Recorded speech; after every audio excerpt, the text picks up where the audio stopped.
She spent years don't building usually rules like walls, and talk about tonight, this. Malik was on the other side, waiting with his hand outstretched. If she took one more step, one more kiss, there'd be no going back to the safe, numb Why version of wouldn't I? herself.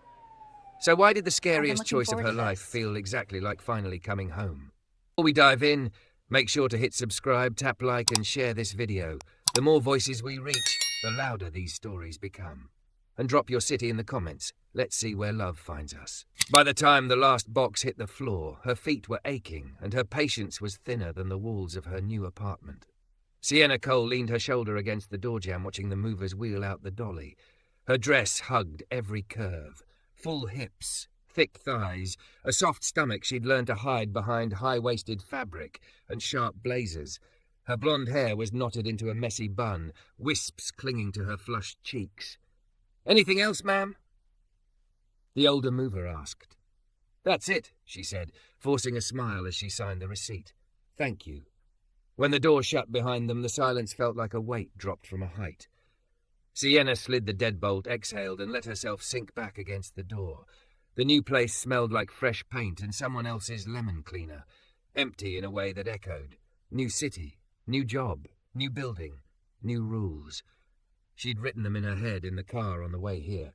Fingers tight around the steering wheel, heart still sore from the breakup she pretended she was over. Rule 1, no men from work, ever. Rule 2, no men who live in the same building. Rule 3, no men who say they're not ready but want everything anyway. Rule 4, no one gets close enough to break you again. Her ex had broken all of those in one way or another. She'd let him. That was the part that woke her up at 3 a.m. with her chest tight. "Not again," she muttered, pushing off the door. She kicked off her heels, her toes sighing in relief against the cool wood floor, and padded through the maze of boxes toward the kitchen. It was small, with a narrow window overlooking the alley, but the counters gleamed and the faucet actually worked when she turned it on. A tiny victory. Her phone buzzed in her pocket. "Maya, you alive or crushed under a box?" Sienna smiled despite herself and typed back, "Sienna, alive. Barely. Proud of you, babe. Fresh start, new Sienna. Maya, also remember, no project men. Please, I have rules now. Maya, you always had rules. You just broke them for pretty eyes and dimples. Rude. Accurate. But rude." She set the phone on the counter and opened the fridge. Empty, of course. The only thing she had was a bottle of water and half a melted chocolate bar she'd stuck in her bag and forgotten about. Her stomach growled. "Fine," she said to the apartment. "We go outside." The idea made her tense. New building meant new people, new chances to be looked at, judged, dismissed. Her body had always felt like a room she was borrowing, never quite sure she was allowed to be as visible as she was. Men had wanted the curves, sure. Few had stayed for the girl inside them. She grabbed an oversized cardigan, tugged it around her dress like a shield, and stepped out into the hallway. The elevator at the end of the corridor wore a small out-of-order sign. Of course. Sienna stared at the sign for a full 5 seconds, then groaned softly. 12 floors was not technically that bad, but her thighs were already protesting from a day of trips to and from the car. "Okay," she whispered to herself. "Cardio. Character development. Whatever." She took the stairwell door and started down. By the 3rd flight, her calves were burning. By the 5th, she was contemplating living off takeout deliveries forever. She didn't hear the door open a flight below her. She only heard the footsteps when she rounded the next turn and almost collided with a broad chest. "Oh!" she gasped, stumbling. A large hand shot out, steady and warm, hovering near her elbow without grabbing. "Easy," a deep voice said. "You okay?" She looked up. The man in front of her was tall, easily over 6 feet, with skin the colour of warm mahogany and a neatly trimmed beard. His dark hair was cropped close on the sides, a little longer on top. He wore a faded black t-shirt that clung to his shoulders and loose sweatpants, like he'd just come from a workout. There was a faint sheen of sweat along his collarbone, a towel looped around his neck. His eyes were the first thing that unsettled her. They were soft, gentle, like he was used to making himself smaller so other people felt safe. "I'm fine," she said quickly, gripping the rail. "I just..." Stares. One corner of his mouth tugged up, but he didn't laugh at her. "Yeah, they sneak up on you. You moving in?"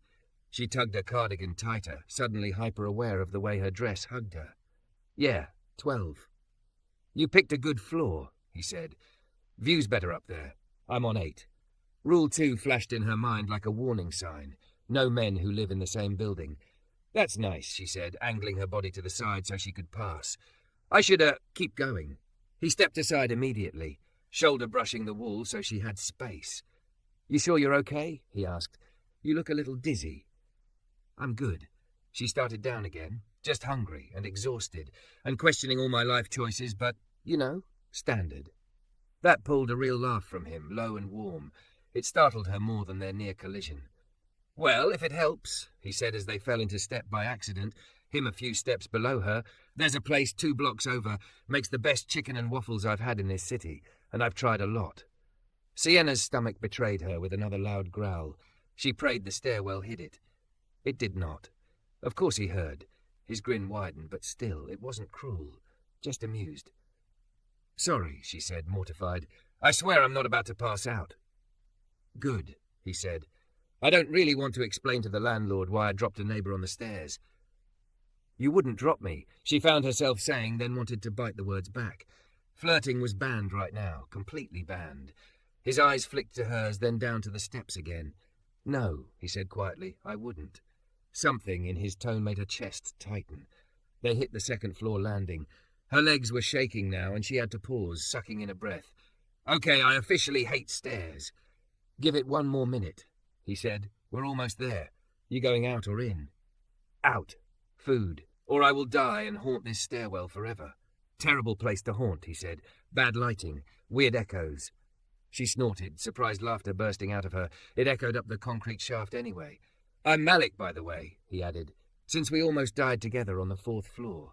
Sienna hesitated. Names made things real, personal, closer, but refusing would be weird. Sienna, she said finally, I'm new. Welcome to the building, Sienna, who hates stairs, he said. I promise it gets better. They stepped out into the lobby together. Late afternoon light spilled through the glass doors, washing the cheap tile in gold. She could see his reflection in the glass, the width of his shoulders, the relaxed line of his mouth, the way he automatically held the door open for her before she could reach it. Rule 1, Rule 2, Rule 3. Her mind repeated them like a mantra as she stepped past him, heart beating a little too fast.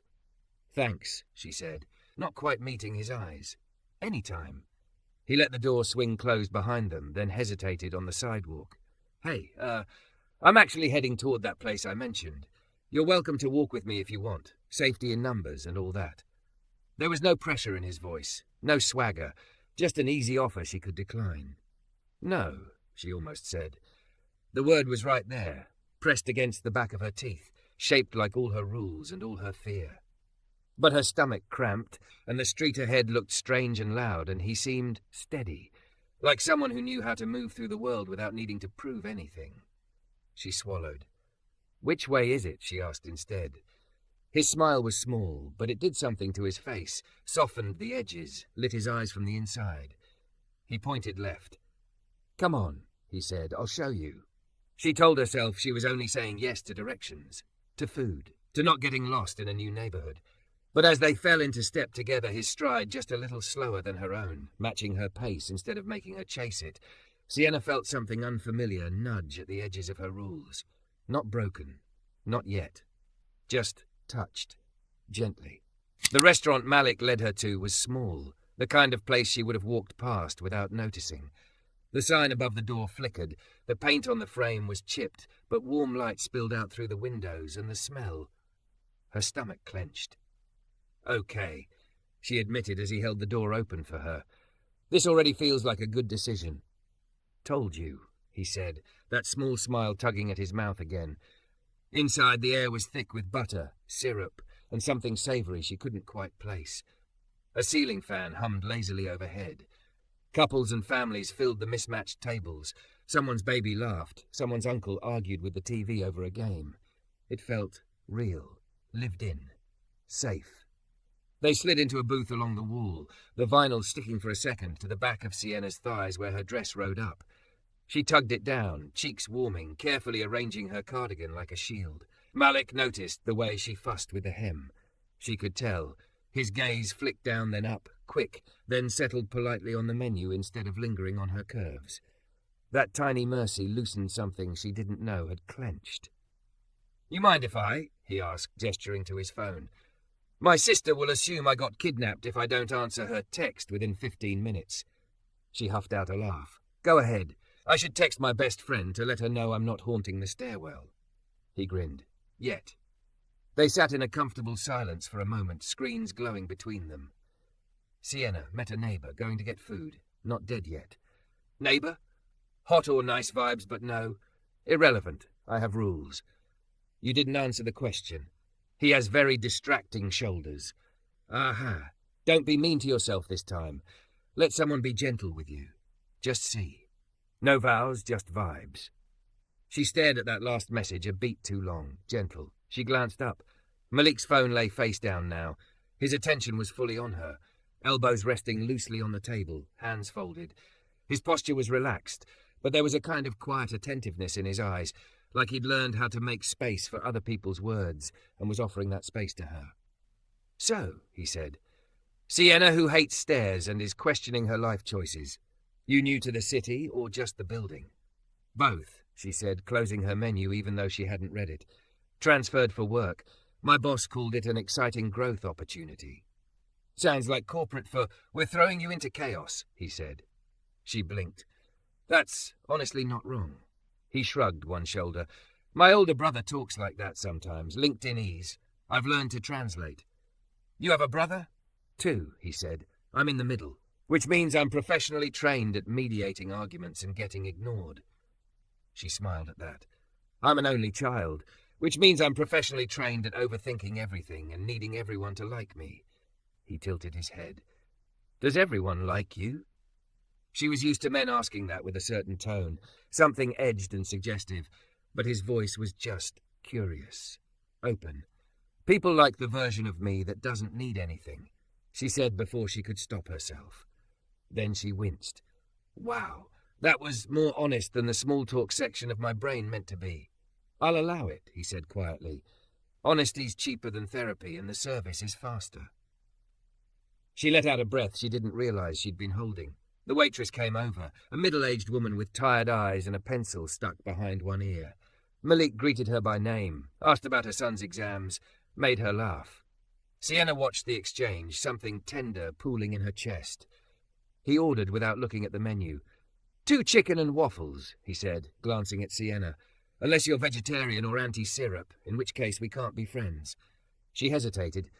"I don't usually eat like that in front of people." His brow furrowed, not in judgment, but in confusion. "Like what? Delicious food?" "Messy food," she corrected softly. "Big portions, anything that makes me look like I eat, which is ridiculous, because obviously I do, or I wouldn't." She gestured vaguely at her body, shame prickling up her neck. "Sorry, oversharing again, ignore me." He didn't. "I'm not ignoring you," he said, tone gentle, eyes steady on hers. "And for the record, you look like a person who deserves to be full. That's it." Heat rushed to her face for a different reason. "Okay," she said, voice a little unsteady. 2 chicken and waffles." The waitress jotted it down, gave Malik a fond look, and walked away. Sienna picked at the edge of the napkin, studying its fibres like they were fascinating. Her chest felt too tight. Compliments had always come with a price before, an expectation, a hand on her waist that didn't ask, a joke disguised as desire. Malik just sat back, gaze drifting over the restaurant like he was giving her space to breathe. "So," he said finally, breaking the silence. "New job, new city, new apartment. That's a lot at once." "That's one way to describe it," she said weakly. Another would be complete system reboot due to catastrophic romantic failure. He chuckled. "Ah, got it. You ran the Delete X program and it took half your operating system with it." "Exactly," she exhaled through her nose. "I had rules before about dating, about mixing work and everything. I broke all of them for someone who said the right things at the right time." "And then?" "And then he decided I was too much," she said. "Too emotional, too complicated, too invested in my own career." The words still stung, even now. "My favourite part was when he said, 'I just didn't realise you'd have expectations. Like I was unreasonable for thinking sleeping with someone and meeting their parents meant we were in an actual relationship.'" Malik's jaw tightened, a muscle ticking near his ear. "I'm sorry," he said quietly. "That sounds brutal." "It was educational," she corrected. "I learned that my heart is apparently a hazard and needs stricter safety protocols." He huffed a surprised laugh, but there was no mockery in it. "Hence the rules," he said. She nodded. "No more dating at work. No more dating anyone who can fire me. No more falling for men who say I'm special but keep me a secret. And definitely no more getting involved with men who live near me. If it goes wrong, I don't want to bump into them in the laundry room while I'm wearing my sad pajamas." His eyes softened. "Those are actually pretty understandable rules," he said, "except the no feelings fine print I hear under them." She frowned. "There is no fine print." "There's always fine print," he said. "Trust me. I read leases for fun." She raised a brow. "You read leases for fun?" "Okay, not for fun," he admitted. "I work maintenance for 3 buildings on this block, including ours. I've seen every nightmare clause you can imagine." Her stomach dropped. "Maintenance?" she repeated. "Like, you work in my building?" "Among others," he said. "I do night shifts a lot. Fix broken heaters, unclog drains, tell teenagers to stop trying to skateboard in the hallway." He shrugged. "Glamorous stuff." Rule 2 lit up in her head like an alarm. No men who live in the same building. And this one didn't just live there, he worked there. Her spine straightened automatically, her muscles snapping back into a familiar tension. Her fingers found the edge of her cardigan again, gripping. "You okay?" Malik asked immediately, catching the shift in her expression. "Yeah," she lied. "I just remembered something I need to do later." He didn't push. He just nodded slowly, as if filing the reaction away without prying it open. "You don't have to explain," he said. "For what it's worth, me fixing your sink someday is not a long-term relationship contract." Her mouth twitched despite the panic fluttering under her ribs. The food arrived then, golden and ridiculous. Crispy chicken piled atop thick waffles, butter melting into each square, syrup in a warm little pitcher on the side. The smell alone made her dizzy. "Moment of truth," he said, sliding the syrup toward her. "Can you handle the commitment?" She rolled her eyes, but her hands trembled slightly as she picked up her fork. Taking the first bite felt like a tiny act of rebellion against every voice that had ever told her to take up less space. The first forkful closed her eyes. "Oh my God," she mumbled around the food. "Okay, you were right. This is illegal. I'm calling the cops." His laugh was delighted, pure, the sound of someone genuinely happy to see her enjoying herself. "There she is," he murmured. "Who?" she asked, cheeks full, instantly self-conscious again. "The version of you that forgets to apologize for existing," he said simply. Her throat tightened. She swallowed too quickly, coughing, eyes watering. He waited, patient, until she could breathe again. "Sorry," she rasped automatically. He gave her a look. "You know you don't have to say that every time you take up half an inch of space, right?" "It's a reflex," she muttered. "Bad habit," he said. "We'll work on it." "We," she repeated, startled. He shrugged, taking a bite of his own food. "Building emergency response team," he said lightly. "We handle leaky faucets, broken locks, and tenants who apologize every 6 seconds for having feelings." She laughed, even as something deep inside her resisted the warmth curling low in her belly. He was inside every perimeter she'd drawn, her building, her daily routes, her access to basic amenities like hot water and functioning radiators. This was exactly the type of man she'd sworn to keep at a distance. And yet, he hadn't asked for her number. He hadn't complimented her body. He hadn't done anything but offer a meal, a listening ear, and the kind of steady presence that made her feel less like a problem to be solved and more like a person who could just be. Gentle, her best friend had said. Let someone be gentle. As they finished their plates, as Malik insisted on leaving a generous tip and held the door for her on the way out, as he matched his stride to hers on the walk back, Sienna felt the edges of her rules again. They were still there. Clear. Necessary. But for the first time in a long time, she wondered what it would feel like if someone didn't try to crash through them. What if someone just stood on the other side and waited patiently, hand outstretched until she decided whether she wanted to open the gate? On the sidewalk in front of their building, Malik stopped. "This is where I say good night," he said, nodding toward the entrance. "I've got a shift at the other place in an hour, A boiler tried to explode this morning, and I promised the old ladies on 5 I'd make sure they don't freeze tonight. You're going out again? She asked, surprised. Night work, he said. That's when things break, and people. She studied him, the relaxed lines of his posture, the tiredness she now noticed at the corners of his eyes. You fix both? She asked quietly. I try not to make either worse, he said. It's a start. He took a step backward, giving her space to go in first. Welcome to the building, Sienna, he added. If anything in your apartment acts up, call the number on the fridge magnet. If the stairwell tries to kill you again, maybe text a friend before you haunt it. She smiled before she could stop herself. Thank you, she said, and she meant for more than the food. He seemed to understand. Any time, he said again. Then he turned and walked down the street, disappearing into the city's fading light, leaving her standing there with a full stomach, a slightly softer heart, and a rulebook that suddenly didn't feel as solid as it once had. By the end of the week, Sienna had a headache behind her eyes and a new rule she hadn't named yet. It sounded like this. Don't cry where anyone can see. Her new manager had spent all Thursday picking at her work, circling phrases in red, smirking in front of the team. You're very emotional in your communication, Sienna, he'd said, in the same tone another man had used years ago when he'd called her too much. Try sounding less invested. She'd smiled, swallowed it, and nodded. On the train home, she stared at her reflection in the dark window. Full mouth, soft jaw, thick, curvy body wrapped in a dress that suddenly felt like a costume. It was exhausting, pretending that nothing hurt. She made it all the way to her apartment before the first tear slipped. The door clicked shut behind her. She set down her bag carefully, like that small control would keep everything else from spilling over. It didn't. Her back hit the wall, and she slid down until she was sitting on the floor, knees drawn to her chest, dress wrinkling around her hips. I'm fine, she whispered to the empty room, voice already breaking. I'm fine. A soft knock cut through the lie. Sienna flinched, scrubbing at her eyes with the heels of her hands. She wasn't expecting anyone. For a second she considered holding her breath and pretending she wasn't there. Sienna? Malik's voice, muffled but unmistakable. It's Malik. Your hallway light was flickering earlier. Wanted to check it before it blows. Of course he picked now. She pushed herself up and opened the door a crack, leaving the chain on.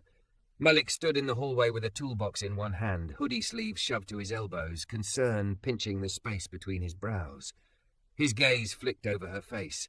Red eyes, blotchy cheeks, mascara smudged at the corners, then dropped politely to the chain instead of lingering. Hey, he said, keeping his voice soft. Bad time? The rules screamed in her head. Yes. Never let anyone see you fall apart. Never let a man who lives in your building into your private mess. But her throat hurt from holding everything in. The word that came out wasn't yes. I'm not great, she admitted, voice rough, but the light is fine. He nodded once like he was accepting a report. Okay, he said, then this is officially a non-light-related visit. Her mouth twitched despite the ache in her chest. Is that allowed? He pretended to flip through invisible paperwork with his free hand. Let's see. Subsection B, paragraph 3. Yeah. Says I'm allowed to check on residents who sound like they've had a day as long as I don't push and I take my shoes off at the door. A small shaky laugh escaped her. It felt like something cracking and letting air in. Do you want to come in? She asked, before she could swallow the question back down. He looked surprised, just for a second. Then his expression softened, growing careful. Only if you're sure, he said. And only past the chain if you really want that. You can tell me no, it won't be weird. No one had ever said that to her and meant it. Her hand trembled as she slid the chain free. He stepped inside and, true to his word, toed off his boots on the mat. Seeing his socked feet in her space made something low in her belly ache in a way that had nothing to do with attraction and everything to do with the idea of staying. Couch, he asked gently. She nodded and led the way, curling into one corner. The cushions dipped as he sat at the opposite end, leaving a careful stretch of space between them. He didn't fill the silence. He just sat, elbows resting on his knees, big hands laced loosely together, eyes on the coffee table instead of her tear-streaked face. The quiet felt less like an empty room and more like a held breath. I had a bad day, she said at last. I figured, he replied. Want to talk about it, or want me to stare at the wall with you until it gets bored and leaves? The image tugged a weak smile out of her. Talk, she decided, if that's okay. Always okay, he said. I'm here. The words spilled out of her in jerks and starts. The manager's comments, the way they echoed old wounds, the constant tightrope of being competent but not cold, warm but not too much, smart but not intimidating. How, at the end of the day, she always ended up alone with the question, what exactly was she allowed to be? I made all these rules, she finished, fingers twisting in the hem of her dress. No dating at work, no dating neighbours, no falling for someone who can fire me or shut off my water, no second chances, no softness. Her laugh came out thin. I thought if I followed them I'd be safe, but I just feel smaller all the time.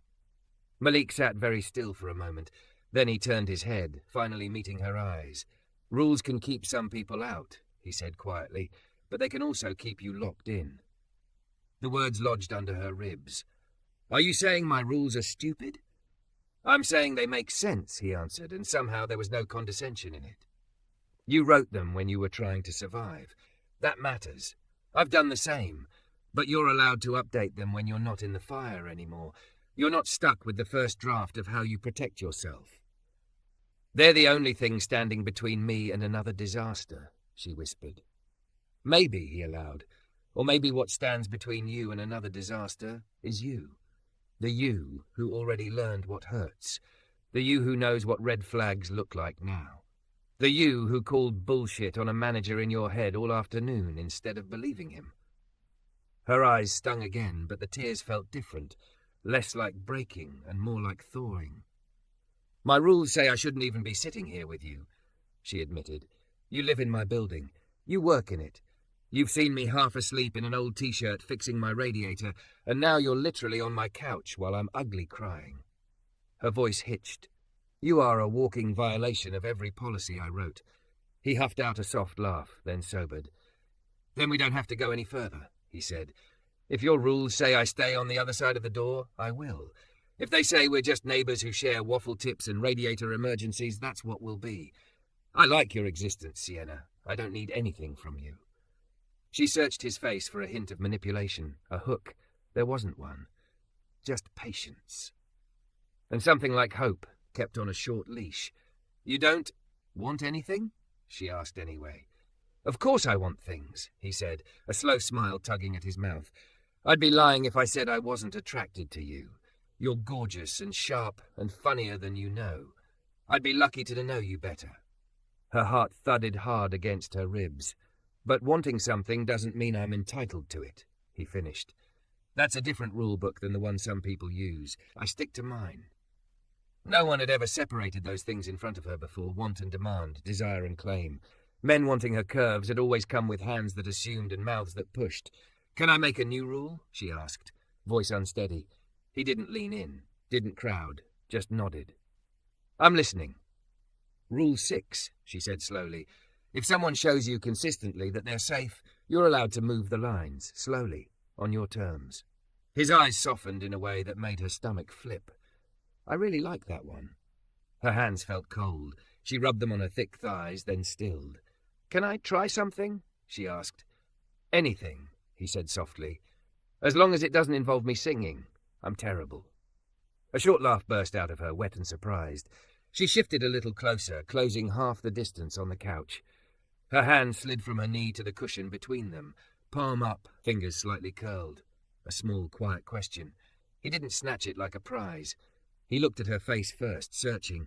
When he saw what he needed, fear, yes, but also intent, he laid his hand gently in hers. His palm was broad and warm, calloused in the centre. He didn't squeeze, didn't pull. Just rested there, letting her feel the solid weight of him and the fact that he would move only if she did. Sienna breathed out a long, shaky exhale that felt like it came from somewhere deeper than her lungs. I'm scared, she admitted. I know, he murmured. We can be scared and still move, inch by inch, no rush. She tightened her fingers around his, clinging a little. Rule 7, she whispered. If there are kisses, they only happen if I ask for them. A low, incredulous smile broke over his face, softening everything. Deal, he said. For the record, that was already one of mine. Silence settled over them. warm instead of heavy. She studied his profile, the strong line of his nose, the faint scar near his eyebrow, the gentleness in his dark eyes when he turned back to her. "Malik? Yeah?" "I'm asking," she said, barely louder than the hum of the fridge. "For one. Just one. Not because I owe you. Not because you fixed things. Just because I want to know how it feels when the rules don't hurt." He closed his eyes for a moment, like steadying himself against the weight of what she was handing him. When he opened them, they shone. "Okay," he said quietly. "Come here." He didn't move first. He waited. So she did. Slowly, like stepping into water she'd only ever watched from the edge, Sienna scooted closer until their knees brushed. Her free hand rose, fingers trembling as she cupped his jaw, thumb grazing the rough edge of his beard. On her own terms, she closed the distance. The kiss that followed wasn't fireworks. It was warm and steady, like the first day of spring. His mouth was soft, his hand tightening just slightly around hers, anchoring her without trapping. When she pulled back, he didn't chase her. He let her go, resting his forehead lightly against hers. "How does it feel?" he whispered. She thought of every rule she'd ever written to keep people out, how he hadn't broken them by force, hadn't mocked them or argued them down. He'd just been there, steady, gentle, until the only person who could change them decided to. "Like I'm not breaking," she said, voice shaking, "just changing." His smile was small and bright. "Good," he murmured, "because I'm not here to break you, Sienna. I'm just here to hold whatever you hand me, gently." Her fingers stayed laced with his as she leaned into his broad shoulder, heart pounding but no longer in panic. In the quiet of her small apartment, with mascara on her cheeks and her rules bending instead of shattering, she finally let herself breathe, deep and full and almost unafraid.